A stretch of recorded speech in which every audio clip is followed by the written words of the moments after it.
এক ভদ্রলোকের ৫ ছেলে। বড় ছেলের নাম ভাঙা, মেজো ছেলের নাম বাঁশি, সেজো ছেলের নাম পচা, তার পরেরটার নাম মুট এবং ছোটটার নাম পাংচার। একদিন ওদের বাড়িতে এক অতিথি এসছেন। তার বাবা বলছেন, আপনি এসেছেন, বসেন বসেন, ভাঙা চেয়ারটা নিয়ে আয়।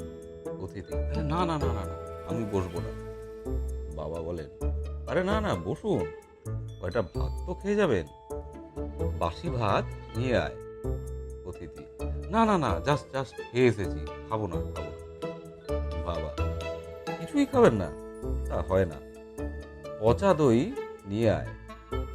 অতিথি, না না না, দই খেলে আমার ঠান্ডা লেগে যায়, প্লিজ আমি খাবো না।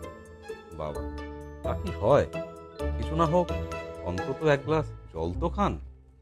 ওরে, মুতে জল দে তো। অতিথি, আপনি থামুন মশাই।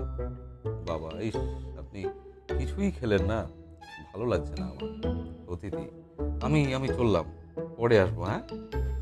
বাবা, আচ্ছা আপনি হেঁটে এসেছেন? আপনাকে কিন্তু আমি হেঁটে যেতে দেবো না, পাংচার সাইকেলটা নিয়ে আয় তাড়াতাড়ি। এসব শুনে অতিথি বেহুশ। এক ভদ্রলোকের ৫ ছেলে। বড় ছেলের নাম